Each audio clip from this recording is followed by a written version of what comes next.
திரும்ப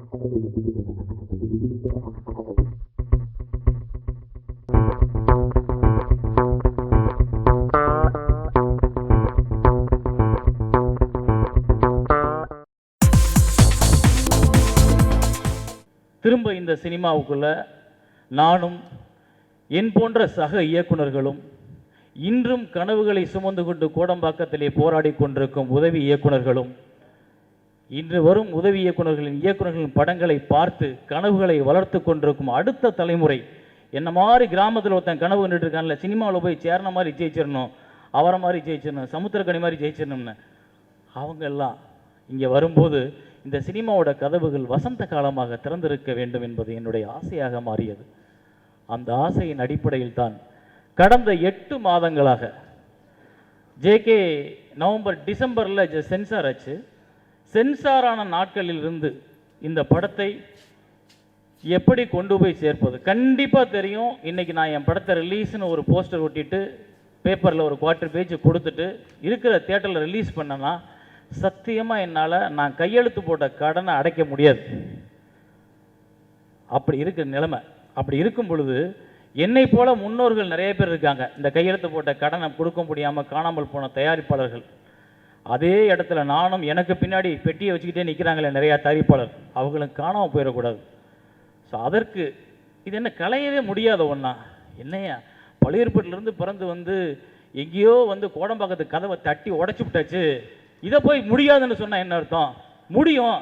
சரி முடியலையா விடு, நான் ஊரில் போய் விவசாயத்தை பார்க்குறேன், என்ன பெரிய விஷயம், விவசாயம் இதே மாதிரி தான் கிடக்கு, அது வேறு விஷயம்.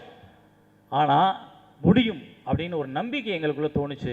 அதை நான் சில நண்பர்கள்ட்ட சொன்னேன், எனக்கு தைரியம் கொடுத்தாங்க, என் கூட நின்னாங்க. கடந்த 8 மாதங்களாக நாங்கள் அதை தொடர்ந்து ஆராய்ச்சி பண்ணோம், தேடினோம், அலசினோம். பிரச்சனைகளை ஒவ்வொரு இடத்துலையும் ஒவ்வொரு பக்கமும் போய் நாங்கள் அலசி ஆராய்ந்ததில் எங்களுக்கு நிறைய உண்மைகள் தெரிஞ்சது, சாத்தியப்படும்னு தெரிஞ்சது. ஏன்னா மக்கள் தயாராக இருக்காங்க. நீங்கள் எப்படி வேணாலும் கொடுங்க சார், நீங்கள் கொடுத்தீங்கன்னா நாங்கள் காசை கொடுத்து பார்க்க போகிறோம், நீங்கள் கொடுக்கலன்றனால நாங்கள் திருட்டுத்தனமாக பார்க்குறோம், எங்களை கோளாறு சொல்லுங்க சாமி, உங்களை மாதிரி நாங்களும் முன்னேறணும், எங்களுக்கும் பொண்டாட்டி பிள்ளைங்க இருக்குது, அவங்களெல்லாம் காப்பாற்றினா நாங்கள் 24 hours உழைச்சா தான் சாமி சரியாக இருக்குது. மாதம் 24 படம் பார்க்குற அளவுக்குலாம் எனக்கு வசதி இல்லைப்பா, ஒரு படம் பார்க்கலாம், 20 படத்தை ரிலீஸ் பண்ணுறீங்க, எப்படிப்பா நான் போய் பார்க்குறது, வேறு வழி இல்லை, பிள்ளைங்க அண்ணத்துது டிவிடியை வாங்கி வந்து கொடுத்து பார்த்தா அப்படின்னு கொடுத்துட்றேன்றாங்க.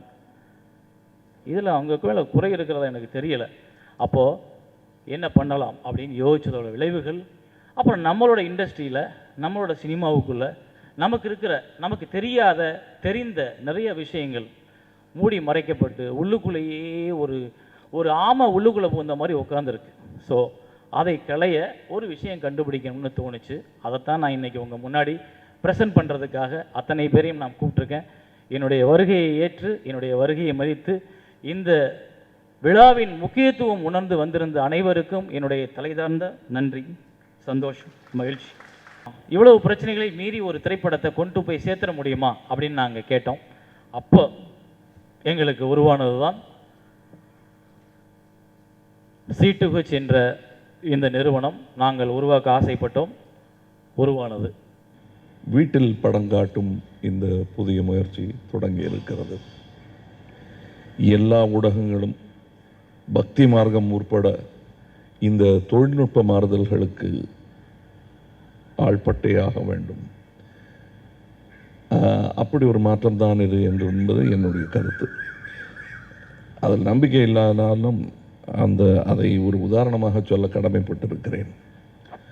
அதாவது இந்த மாதிரியெல்லாம் வீட்டில் சினிமா காட்டுவதனால் திரையரங்கம் மொத்தமாக அற்றுப்போய்விடும் என்னும் ஒரு கூற்றை மறுதளிப்பவன், அது மெய்யில்லை என்று தெளிவாக நம்புபவன் நான். அந்த உதாரணம், நான் சொல்ல வந்த உதாரணம், கேலண்டரில் எத்தனை தான் சாமி படங்களை போட்டாலும் அந்தந்த ஸ்தலங்களுக்கு சென்று சாமி கும்பிடும் பழக்கம் நம்பிக்கையுள்ளவர்களுக்கு இருப்பது போல் ஒரு கலாச்சாரம் வழக்கமாகிவிட்ட கூட்டத்துடன் சினிமா பார்க்கும் என்ற இந்த குணம் மாறாது என்பது என்னுடைய அழுத்தமான திண்ணமான கருத்து.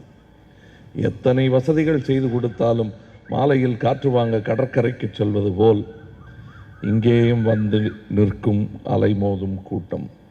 இது சௌரியம் கருதி வீட்டோடு பார்க்கும் ஒரு வசதி. ஆக திரையரங்குகள் வீட்டரங்குகளை எதிரியாகவோ அல்லது வீட்டரங்கங்கள் திரையரங்கத்தை எதிரியாகவோ பாவிக்க வேண்டிய தேவையில்லை.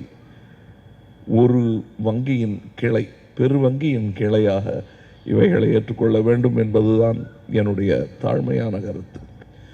முதலில் சேட்டலைட் தொலைக்காட்சி வந்த பொழுது இது கண்டிப்பாக நிரந்தரமாகும் ஒரு சாளரம், இதை பயன்படுத்தி கொள்ள வேண்டும் என்று சொன்னதற்காக நம்முடைய வர்த்தக சபையிலிருந்து என்னை மன்னிப்பு கேட்க சொன்னார்கள். கர்வம் காரணமாக அல்ல, நியாயம் காரணமாக நான் மன்னிப்பு கேட்க மறுத்து விட்டேன். இன்றும் அதே நிலை நிலவுகிறது.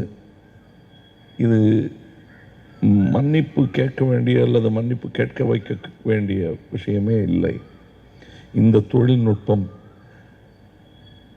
சேரன் அவர்கள் கொண்டு வந்து சேர்க்காவிட்டாலும் வேறு யாராவது சமசிந்தனை உள்ளவர்கள் இதை செய்வார்கள். ஆனால் இன்று சகோதரர் சேரன் அவர்கள் இதை செய்து கொண்டிருக்கிறார். அவர்களின் முயற்சி வெற்றி பெற என் வாழ்த்துக்கள். நான் வாழ்த்துவதை விட மக்கள் வாழ்த்தினால் இன்னும் நலம் பெறும் இந்த வியாபாரம், எங்கள் வியாபாரம். என் இனிய தமிழ் மக்களே, சேரன் ஒவ்வொரு காலகட்டத்திற்கும் ஒரு போராளி பிறக்க வேண்டும். இல்லை என்றால் நாங்களும் எவ்வளோ விஷயங்கள் போராடி பார்த்து இதாகிட்டோம். இதில் ஒரு அடிப்படையாக ஒரு விஷயம் கேஆர் இருக்கார் இல்லாமல் இந்த திரையுலகில் நம்ம அழகாக சொன்னோம். ஒரு காலத்தில் தூரதர்ஷனில் பாட்டு போட்டால் நமக்கு பணம் வரும். கேஆர்ஜி தயாரிப்பாளர் சங்க தலைவராக இருக்கு. அதுக்கப்புறம் அந்த டிவியில் இவ்வளவு நிகழ்ச்சிகள் வருது, காமெடி எல்லாம் பீஸாக போடுறாங்க, பாட்டு போடுறாங்க. எந்தவித பயனும் எந்த தயாரிப்பாளருக்கும் கிடைப்பதில்லை. ஏன்னு கேட்டால், நீ ஒருமித்து நின்று போராடுவதற்கு உனக்கு பலமில்லை. திரையுலகிற்கு பல்வேறு அமைப்புகள், பல்வேறு தலைவர்கள், பல்வேறு ஈகோஸ்ட்.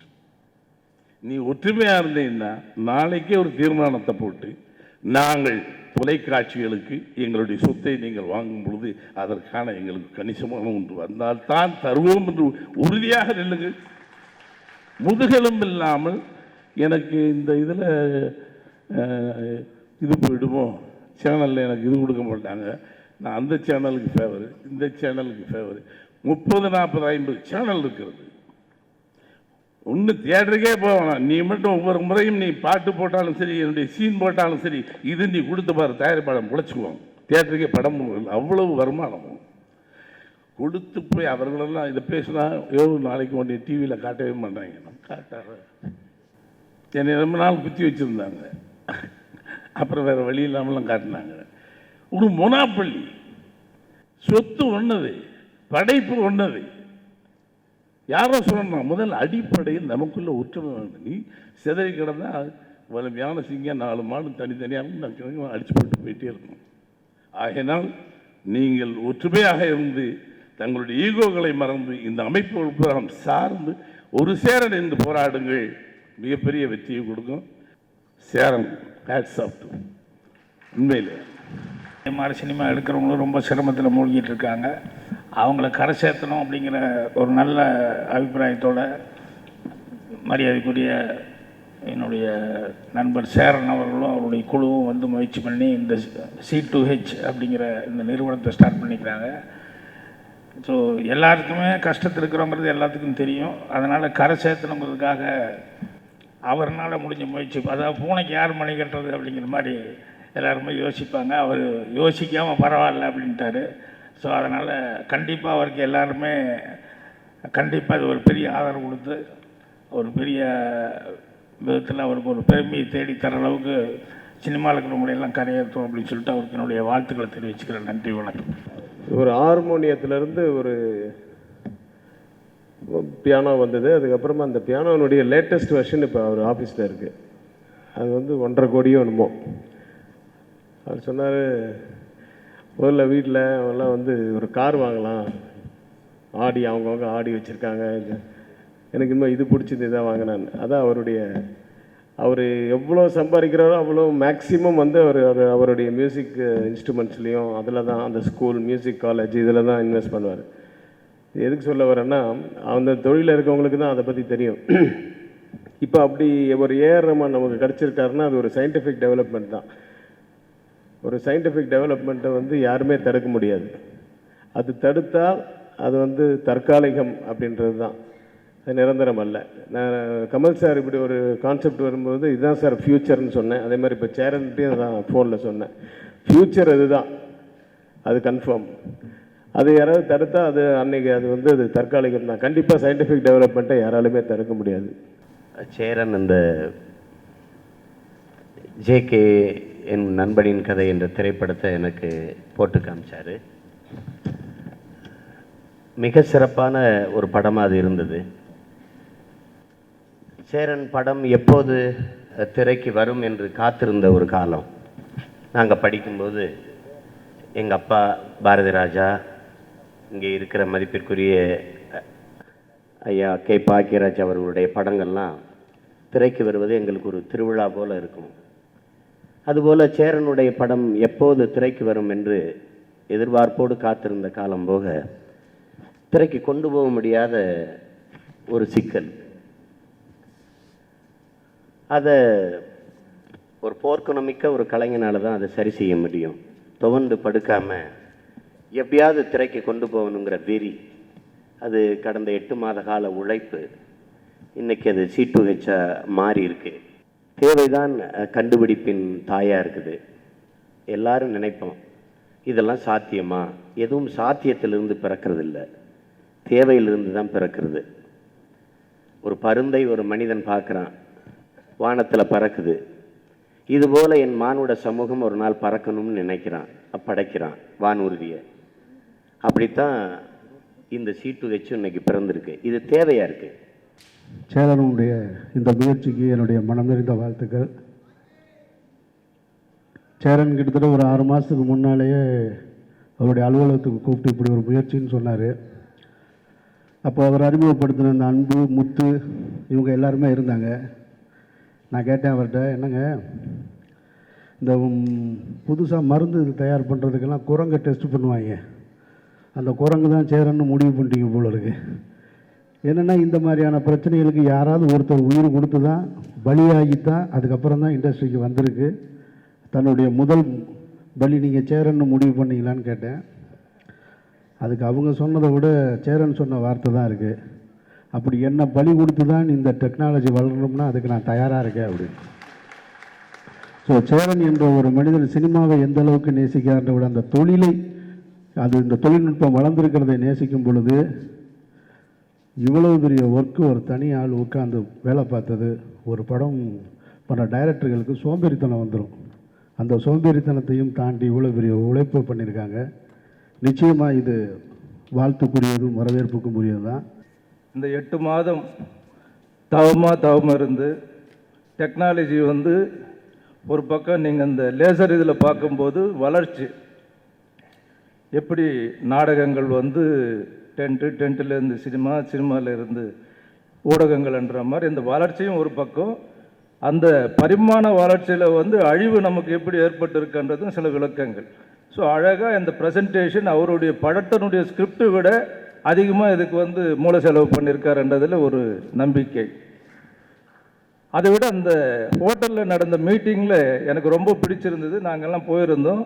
பொதுவாக இந்த மாதிரி விளக்கத்தை சொல்லும்போது நம்ம கருத்தும் சொல்லணுன்ற ஒரு ஆர்வம் இருக்கும்.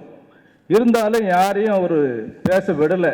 ஏன்னா இந்த ஏதாவது ஒன்று சொல்லி அவருடைய உறுதியை வந்து சில கன்ஃபியூஷன் பண்ணுவாங்களோன்னு நினச்சாரோ என்னமோ தெரியல, யாரையும் பேச விடாமல் உறுதியாக இருந்தார். அந்த உறுதியை வச்சு தான் நான் சொல்கிறேன், நிச்சயமாக வந்து சேரன் ஜெயிப்பார். ஜெயிச்சாச்சு, ஜெயிப்பாருன்னு சொல்கிறது கூட தப்பு, ஜெயிச்சாச்சு. காரணம், எந்த ஒரு மனிதனுக்கு உறுதியாக இருக்காரோ நிச்சயமாக அவங்க ஜெயிப்பாங்க. வாழ்க்கையில் எப்படி வேணுமன்னாலும் வாழலான்னா அதுக்கு எத்தனையோ வழி இருக்குது. ஆனால் இப்படி தான் வாழணும்னு நினைக்கும் போது கஷ்டங்கள் இருக்கும். ஆனால் அப்படிப்பட்ட மனிதர்கள் தான் நிச்சயமாக சோதனை வரும்போது நிச்சயம் சாதனை பண்ணுவாங்க. அந்த சாதனை வந்து நிச்சயம் சேரனால் பண்ண முடியும், காட்டுவார். இண்டஸ்ட்ரிக்கு வந்து நல்லது நடக்குன்றதில் நம்பிக்கை இருக்குது. ஒரு தொழில்நுட்பத்தில் நீ அதை நீ வந்து அக்செப்ட் பண்ணி ஆகணும். டூரிங் டாக்ஸிக்காரெல்லாம் போராடுறது இல்லை கட்டடங்கள் கட்டி ரொம்ப இது பண்ணிட்டான் போராடி இருக்க முடியுமா? இன்றைக்கி மல்டிபிள் காம்ப்ளெக்ஸ் தியேட்டர் இவ்வளோ வந்துருச்சு, போராடுங்க, அதெல்லாம் மல்டிபிள் காம்ப்ளெக்ஸ் வரக்கூடாதுன்னு. இப்போ நாங்கள் டிஜிட்டலுக்கு போயிட்டோம், லெபார்ட்டரியே க்ளோஸ் பண்ணியாச்சு. கால மாற்றங்களில் எது மூடப்படவோ அது மூடப்படும், எது திறக்கப்படுமோ அது திறக்கப்பட வேண்டும். There is no law, there is no, அதுக்கு விதி கிடையாது. நான் சினிமாவுக்கே சொல்லுவேன், there is no grammar for cinema. சினிமாவை எந்த இலக்கணத்தில் சேர்ப்பேன்? பாரராஜா என்ன படிச்சுட்டு வந்தான், what is grammar for cinema, who has to decide? அதனால தான் சொல்லுவேன், கோவம் வந்த உடனே தயவு செய்து எங்களை கட்டி போடாது படைப்பாளிகளை. அமைப்பு என்பது வேண்டும், ஆனால் படைப்பாளிகளை கட்டி போட்டால் யார் அவன்? ஃப்ரீடம், அவன் சுதந்திர சிந்தனையாளன். அவனுக்கு என்ன விளக்கு? நீ இதுதான் பண்ணணும், யார் எங்களை கட்டுப்படுத்த முடியும்? திரையரங்கு பயமுறுத்துவீங்களா? நீங்கள் என்னத்தை வாங்கி நீங்கள் கிழிச்சிட்டீங்க? நான் ஒன்றில் ரீசெண்டாக ஒரு படம் சொல்லித்தான் ஆனேன், இவரை அவமானப்பட்டு இதெல்லாம் மறைச்சி வச்சுட்டு கௌரவமாக இருக்கக்கூடாது. அன்னக்குடின்னு ஒரு படம் எடுத்தேன், அதுக்கு முன்னாடி பொம்மலாட்டம்னு ஒரு படம். இந்த பொம்மலாட்டத்தை ரிலீஸ் பண்ணுறேன். நான் விவரம் தெரியாமல் கொஞ்சம் யார்கிட்டயோ கொடுத்து தொலைச்சிட்டேன். அவன் கொண்டு போய் உப்பு சப்பானியாக அங்கே தியேட்டர் பேசி கொடுத்துட்டான். 2 நாளைக்கு 3 நாளைக்கு எனக்கு தெரியல.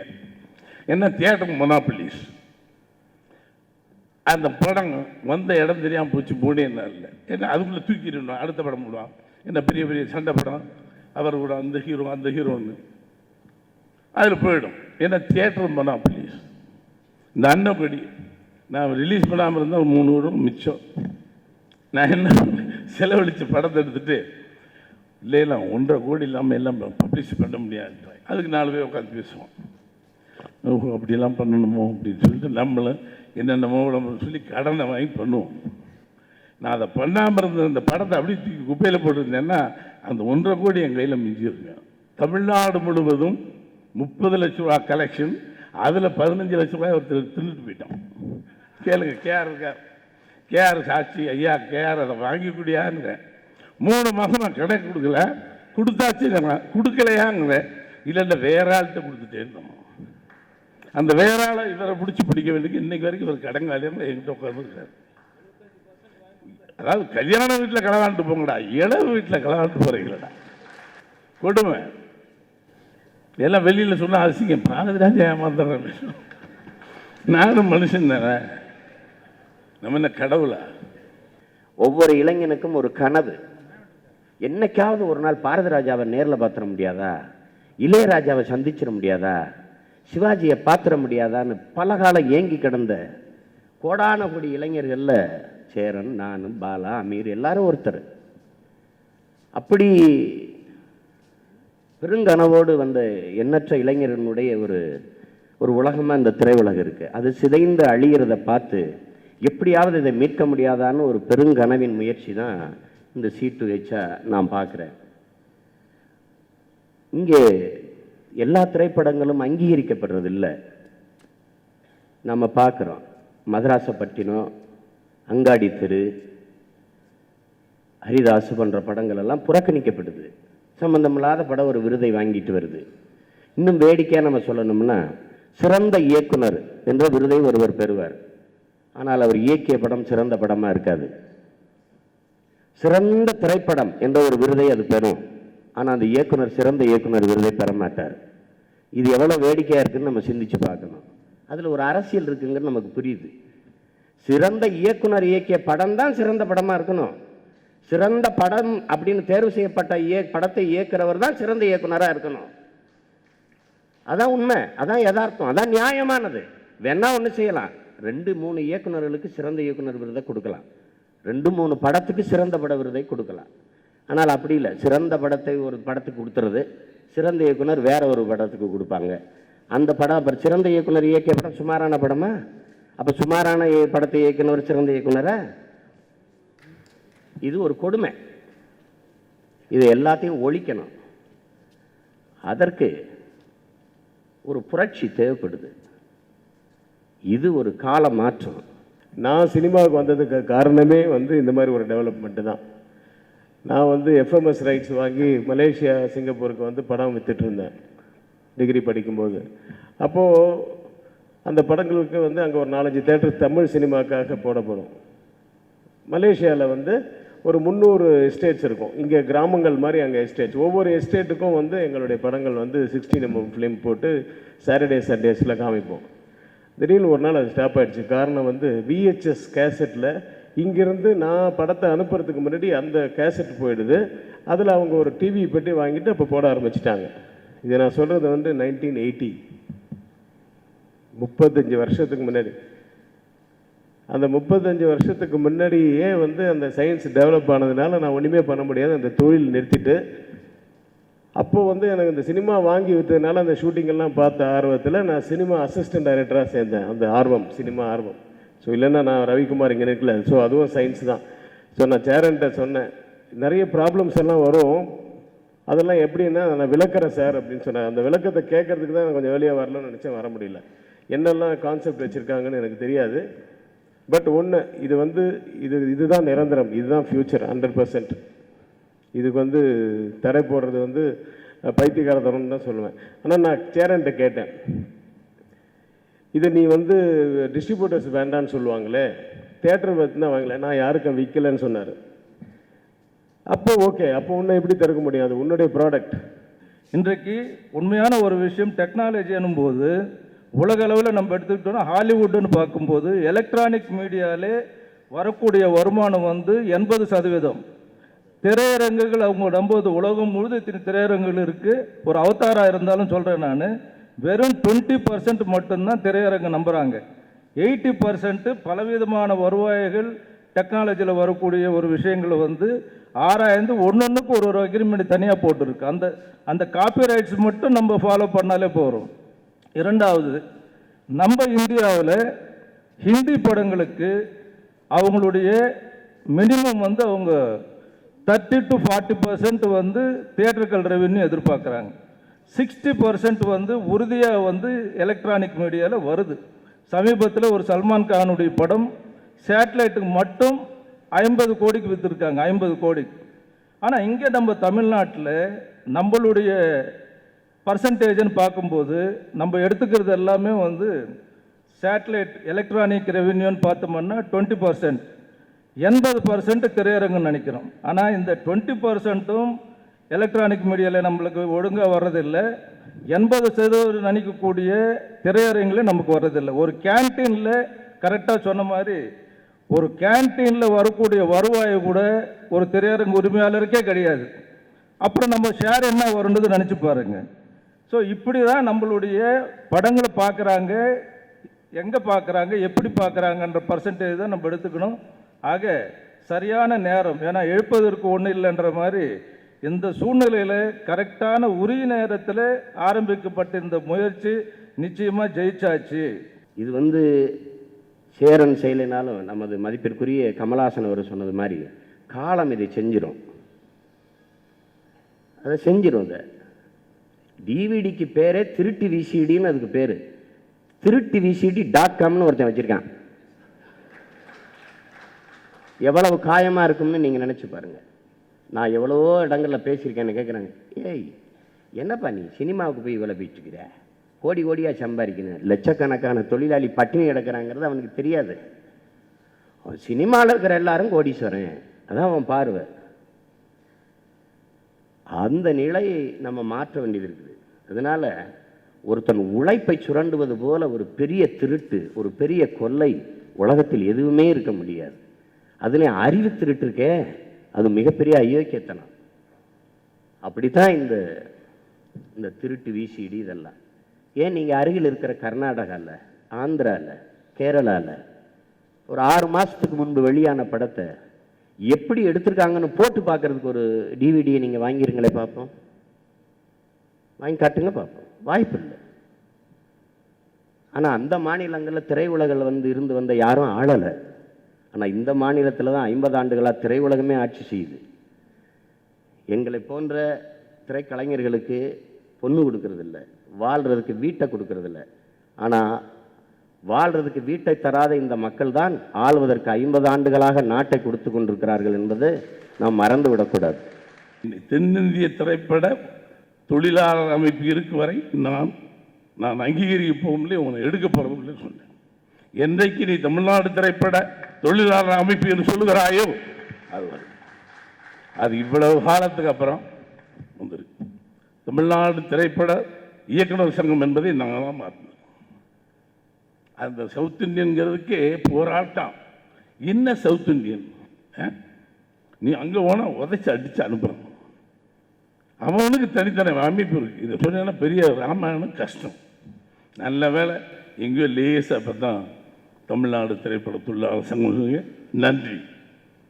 இன்னும் சொல்லுவேன், தமிழ்நாடு திரைப்பட நடிகர்கள் மாற்றுங்கயான்னு சொல்லி எவ்வளோ வாட்டி போராடுறது, எத்தனை மேடைகளில் கத்துறது, எவனுக்கும் உப்பு போட்டு சோர்த்திக்கிறது இல்லை.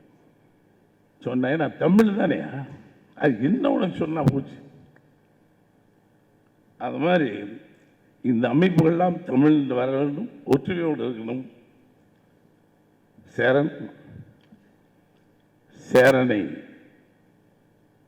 சேரனுடைய கோபம் எனக்கு பிடிக்கும், சேரனுடைய உணர்ச்சி எனக்கு பிடிக்கும், சேரனுடைய வேகம் எனக்கு பிடிக்கும், சேரனுடைய எளிமைத்தனம் எனக்கு பிடிக்கும், அவன் போராளித்தனம் பிடிக்கும். சில நேரம் உணர்ச்சி விட்டு இந்த மாதிரி உளறி கொட்டுவான், அதுவும் எனக்கு பிடிக்கும். ட்ரிப்ளிக் ஆஃப் மைசெல்ஃப் சொல்லியிருக்கேன் அப்பவே முதல் படம் பார்த்துட்டு. இன்னைக்கும் சொல்லுவேன், உன்னை பிடிக்கும், உன் படங்கள் அவ்வளவு பிடிக்கும், உன் காதலை பிடிக்கும், உன் உணர்ச்சியை பிடிக்கும், வேகத்தை பிடிக்கும், மனித மனம் கசிகின்ற மனித மனத்தை பிடிக்கும். நீ செல்லுகின்ற பாதை சரியாக இருக்கும். உன்னை ஏன் எனக்கு பிடிக்கிறது என்றால் என்னை எனக்கு பிடிக்கும். நன்றி. உன் வழியில் திரையுலகம் ஒட்டுமொத்தமாக நின்று மிக பிரம்மாண்டமாக வெற்றி பாதையில் இது செல்லும். என் படங்கள் இன்றைக்கு உனக்கு 143 படங்கள் ரிலீஸ் ஆகிருக்கு. அதில் சக்ஸஸ் வந்து 12 படம். ஆகாத படங்களுடைய எண்ணிக்கை அங்கே தான் நீங்கள் டிஃப்ரென்ஸ். படங்கள் ரிலீஸ் ஆகாத படங்களுடைய எண்ணிக்கை ரிலீஸ் ஆன படங்களை விட அதிகமாக இருக்குது. ஸோ ரிலீஸ் ஆன படங்கள் அதிகமாக இருக்குன்னு சொன்னால் அவங்களுக்கு எங்கே வேறு ஒரு அவென்யூ எங்கே சொல்லுங்கள், எங்கே போய் உங்கள் படத்தை ரிலீஸ் பண்ண முடியும்? ஸோ அவங்கள டார்கெட் பண்ணுறாரு. ஸோ அவங்களுக்கு ஒரு வழிகாட்டுதலை வந்து இருக்கிறது தான் வந்து நமக்கு உண்மையான ரெவென்யூ எங்கேருந்து கொண்டு வந்து நான் தர முடியும். அவர் வந்து திரையரங்களுக்கு எதிரியாகவோ விநியோகஸ்தர்களுக்கு எதிரியாகவோன்னு யாரும் தயவு செய்து நினைக்க வேண்டாம். நானும் எல்லா துறையில் இருந்தவன் என்ற காரணத்தில் நான் சொல்கிறேன், யாருக்காவது எங்களுக்கு போகிறதுக்கு வழி இல்லை. அதுக்கு வந்து எடுத்துக்கிட்டாருன்னு சொன்னால் உண்மையில் பாராட்டணும். ஒரு மகாத்மா காந்தி கூட, மகாத்மா அவர் எப்போ ஆனார், ட்ரெயினில் இருந்து கீழே தள்ளின பிறகு தான் அவருக்கே அந்த உணர்வு சுதந்திரம் வாங்கி தரணும் இந்தியாவுக்குன்னு சொல்லி வந்தார். அப்படி அந்த ஜேகே படம் வந்து படத்தை முடிச்சும் பண்ணலைன்னு சொல்லும்போது அந்த மனிதனுக்குள்ள ஒரு கலைஞனுக்குள்ள எவ்வளோ ஒரு உணர்வு இருக்கும், வெறி இருக்குன்னு எனக்கு தெரியும். நிச்சயம் அந்த விஷயத்தில் சுயநலம் இல்லாமல் உறுதியாக நான் சொல்கிறேன். இத்தனை நாள் நம்மளை சினிமாவுக்கு சம்பந்தம் இல்லாத ஆளுங்க தான் இந்த டெக்னாலஜி பற்றி நம்மக்கிட்ட சுரண்டிட்டு போய் அவங்க இந்த டெக்னாலஜி ஆரம்பித்து சம்பாதிச்சுட்டு இருக்காங்களே தவிர, நம்ம சினிமாவில் இருக்கிற ஒரு சகோதரர் இது ஆரம்பிக்கிறாரு, பாதிக்கப்பட்டு ஆரம்பிக்கிறாருன்னு சொன்னால் நிச்சயமாக அதற்காக நம்ம வந்து துணையாக நிற்கணுன்றது தான் என்னுடைய கருத்து. வேறு யாரோ இல்லை, சேரன் நம்மளோட சகோதரர். ஸோ அவர் வந்து நேர்மையான ஆளுன்றது உலகத்துக்கே தெரியும். மதிப்பிற்குரிய மக்கள் திலகம் எம்ஜிஆர், எங்கள் ஐயா நடிகர் திலகம் சிவாஜி கணேசன், இவங்கெல்லாம் இருந்த திரையுலகம் சீரழிஞ்சு போயிட்டு காப்பாற்ற நாதி இல்லை. சேரன் போன்ற ஒரு கலைஞனை இந்த தமிழ் திரையுலகம் காப்பாற்றலைன்னா யார் வாழ முடியும்? தமிழ் திரையுலகின் பொக்கிஷங்களில் சேரனும் ஒருத்தன். பாதுகாத்து வைக்க வேண்டிய தமிழ் தேசியனத்தின் சொத்துல சேரன், பாலா, தங்கர்பச்சான், முருகதாசு, லிங்குசாமி போன்ற எண்ணற்ற படைப்பாளிகள், பாலாஜி சக்திவேல், இப்படி பல படைப்பாளிகள். இவர்களையெல்லாம் காப்பாற்றலைன்னா என்ன திரைப்படம் காப்பாற்ற முடியும்? 8 வருஷமாக வேற சிந்தனைக்கே போகல, எடுத்த படத்தை திரைக்கு கொண்டு போகணும், இவ்வளவுதான். எத்தனையோ படைப்புகளை அவர் படைக்க முடியும். அவ்வளோ ஆற்றல் கொண்ட ஒருவன் அடுத்த கட்டத்துக்கு சிந்திக்க முடியாம எடுத்த படத்தை எப்படியா திரையரங்கு கொண்டு போகணும்னு தவிக்கிறான். ஒரு அதுவே போராட்டமா இருக்குன்னா என்ன சிந்திக்க முடியும்? வெறுத்து போயிடும். இன்றைக்கி காலையிலேருந்து நிறைய இயக்குநர்கள் என்கிட்ட ஃபோன் பண்ணி இந்த விழாவுக்கு போகலாமா போக வேணாமா, போனால் நமக்கும் ரெட் கார்டு போட்டுருவாங்களா, நம்ம படத்தை வாங்குவாங்களா வாங்க மாட்டாங்களா, இந்த அச்சத்தோடையே நிறைய பேர் கேட்டுகிட்டே இருக்காங்க. இது யாருக்கும் பயந்தோ அல்லது யாரையும் எதிர்த்தோ ஆரம்பிக்கக்கூடிய ஒரு விஷயம் கிடையாதுன்றதை முதல்ல புரிஞ்சுக்கிறோம். ஒரு வருடத்திற்கு 300 திரைப்படங்கள் இன்றைக்கு தயாராகி இருக்கு. 280 திரைப்படங்களுக்கு மேலே சென்சார் செய்யப்பட்டு 125 திரைப்படங்கள் தான் வருஷத்துக்கு திரையரங்கில் வந்து சேருது, அல்லது ஒரு 150 வந்து சேருது. அப்படி இருக்கக்கூடிய சூழலில் ஒரு 2 நாளைக்கு ஒரு படம் தான் போட முடியும். 300 படத்தையும் சென்சார் பண்ணி தேட்டருக்கு கொடுத்தா 2 நாளைக்கு ஒரு படம் தான் மாற்ற முடியும். 2 நாளைக்கு ஒரு படம் மாற்றிக்கிட்டே இருந்தால் படத்து மேலே இருக்க வெறுப்பே போயிடும். அப்படி ஒரு சூழல் உருவாகிருக்கு. அதனால் திரையரங்குகள் இல்லாத திரைப்படங்களுக்கு தான் இது முதல் முன்னுரிமையே. அப்படி தான் நீங்கள் இதை எடுத்துக்கணும். அல்லது வியாபாரத்தில் இருக்கக்கூடிய ஒரு 100 கோடி 200 கோடி முதலீடு செய்திருக்கக்கூடிய திரைப்படத்தை வந்து இந்த மாதிரி நீங்கள் C2Hல கொண்டு வந்து கொடுங்கன்னு சொல்லி நம்ம யாரையுமே சொல்லலை.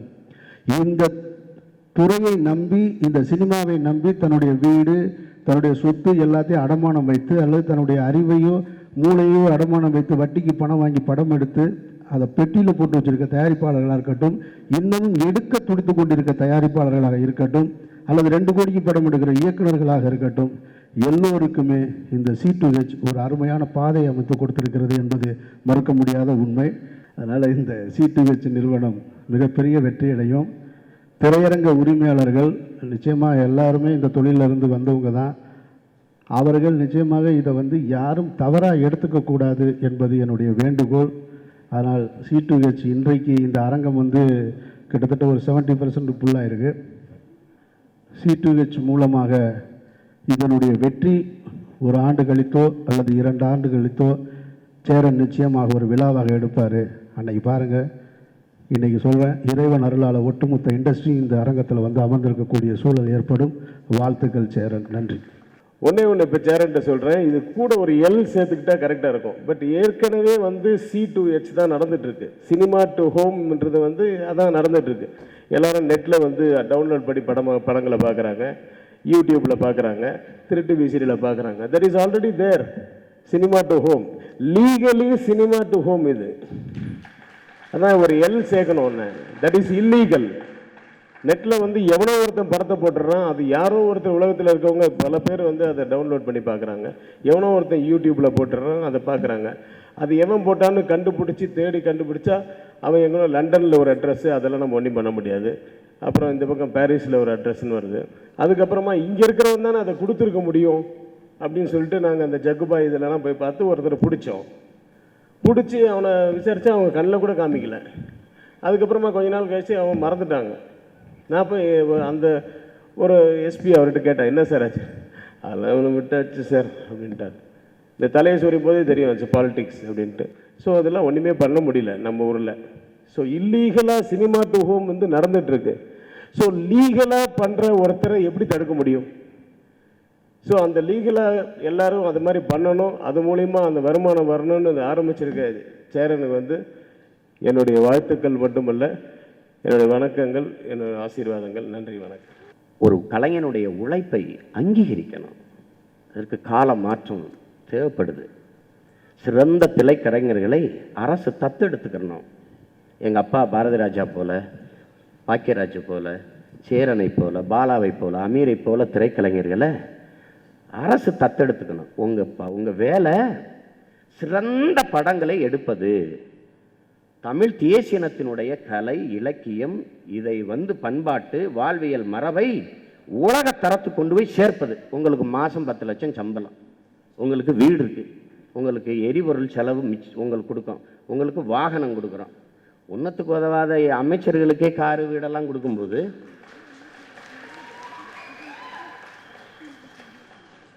நீங்கள் எல்லாம் நினைக்கலாம், என்னங்க திரைப்படம் அப்படின்னு. ஒன்று தெரிஞ்சுக்கிறீங்க, மொழி இல்லாத கலை இல்லை, கலையும் இலக்கியம் இல்லாமல் மொழி இல்லை. அதனால் இது திரைப்படம் சினிமா அப்படின்னு நினைக்கக்கூடாது. உன்னதமான ஒரு அறிவியலின் அழகான குழந்தை திரைப்படம். தயவுசெய்து மற்ற தயாரிப்பாளர்கள் தெரிஞ்சுக்க வேண்டியது டிரான்ஸ்பரன்சி. அவர் சொன்னதில் வந்து ரெவென்யூ டிரான்ஸ்பரன்சி வந்து கிளியராக இருக்குது. நீங்கள் எந்த ஒரு CD DVD கொடுத்தாலுமே யார் எங்கே பார்த்தாலும் உலகத்தில், தமிழ்நாட்டில் மட்டும் இல்லை, உலகத்தில் எங்கே பார்த்தாலும் அது வந்து அந்த ரெவென்யூ வந்து உங்களுக்கு டிரான்ஸ்பரன்சி மூலம் கண்டிப்பாக வந்து உங்களுக்கு கணக்கு வரும். டிசிஆர் மாதிரி கிடையாது, நீங்கள் கவலைப்பட வேணாம். இங்கே திரையரங்கு சம்மந்தப்பட்டவங்களும் வந்திருக்காங்க. டிசிஆரில் தப்பு நடக்கலாம், ஆனால் இந்த கான்செப்டில் வந்து நிச்சயம் நடக்காது. நான் சொல்கிற திரையரங்கில் டிசிஆரில் சில கணக்கே வரும். அது பாக்யராஜ் ரொம்ப அதில் அனுபவப்பட்டு இருக்காருன்றதுனால அந்த அடிப்படையில் வந்து இது டிரான்ஸ்பரன்சி இருக்குது, டெக்னிக்கல் எக்ஸலன்சி இருக்குது. நிச்சயமாக இந்த ஒரு கான்செப்ட் சினிமா டு ஹோம்ன்றது சரியான நேரத்தில் ஆரம்பிச்சிருக்காரு. ஆனால் ஒன்றே வேண்டுகோள் என்னுடைய நண்பருக்கு, அவர் எப்பவுமே உணர்ச்சி வசப்பட்டவர். இதில் சின்ன சின்ன தப்புகள் நடக்கலாம், தயவுசெய்து நீங்கள் உணர்ச்சி வசப்படாதீங்க. அதில் என்ன மாதிரி கேரக்டர் நீங்கள் எடுத்துக்கோங்க. உதாரணத்துக்கு உங்களுக்கு கூட இருந்து கடைசி வரல நாங்கள் துணையாக இருப்போம்.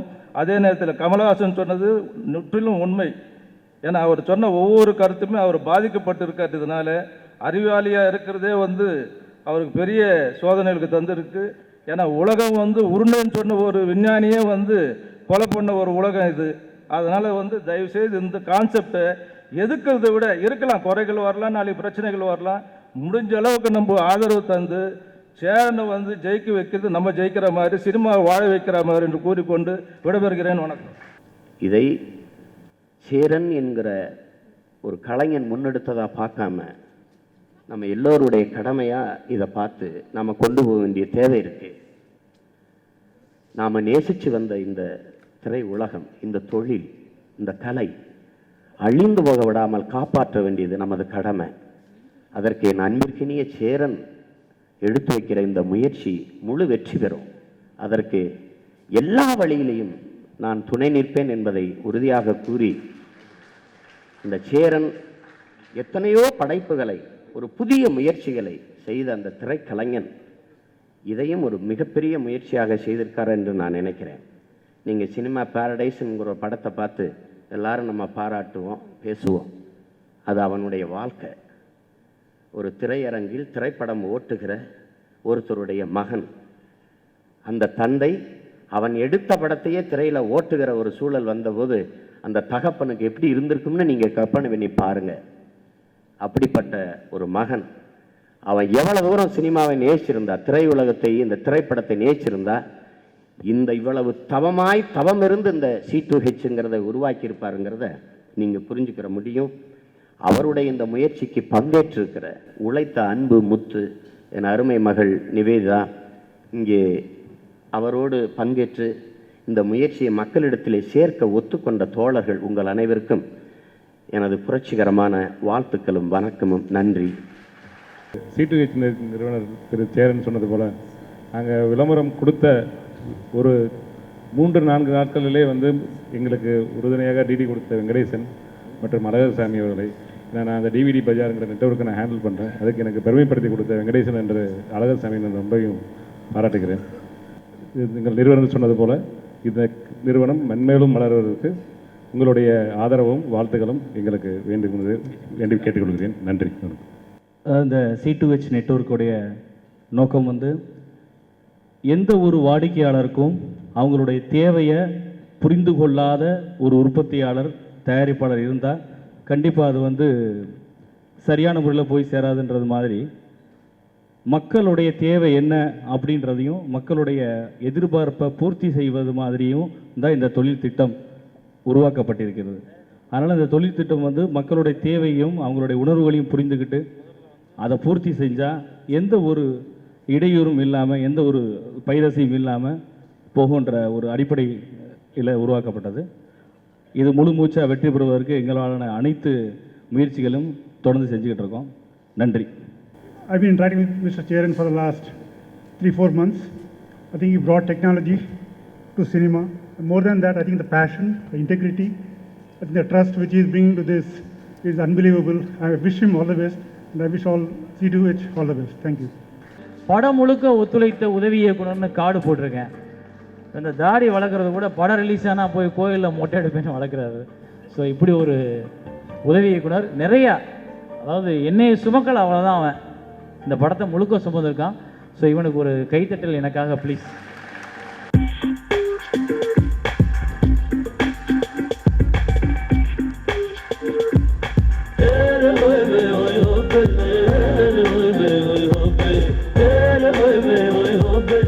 மாதம் ஒரே வேலையை 35,000 சம்பளத்துக்காக மெஷின் மாதிரி வேலை செய்கிறது எனக்கு பிடிக்கல. நம்ம எல்லாரும் சந்தோஷமாக இருக்கிறதுக்கு இன்னும் நிறையா சீக்கிரமாக சம்பாதிக்கணும்.